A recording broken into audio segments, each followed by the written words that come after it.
Professor Yota Luis Fomba of Dash University Institute of Inspection and Welding Technology, Cameroon,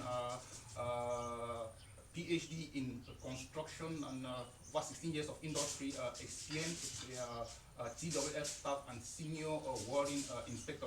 In fact, okay, I am particularly delighted and immense gratitude, okay, that I present our teams in Cameroon, okay, that's going to represent our country at the 12th edition of the ArcCup International Welding Competition that is scheduled for Beijing, China, okay, from October 2024. Okay, it's an important event that is going to bring together top industry experts in the field of welding, okay, that will be showcasing not just talent, okay, skill, okay, but culture, okay, and our country is quite poised, okay, to represent Cameroon, okay, at this important competition. In fact, welding it's an important industry skill, and if you go to the United States, they say no welder, no industry, and in China today, which is described as the manufacturing powerhouse of the planet, that means, okay, a lot of welding, okay, is consumed, okay, in China, okay.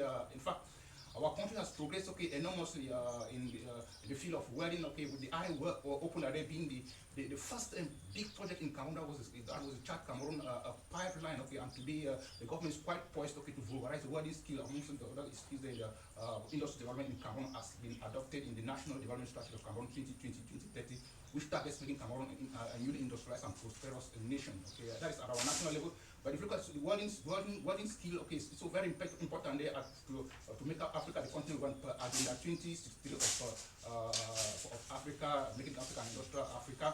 Okay, and at the global level, they contribute to sustainable development goals for industry development. Welding is going to contribute certainly enormously. So the importance of the welding skill cannot just be overemphasized, and it's a highly paid skill. So in fact, I want to thank all those who have contributed in one way or other, okay, to support our team to take part in this international competition. Okay, particularly at this point in time when our country targets becoming a newly industrialized and prosperous nation by 2035.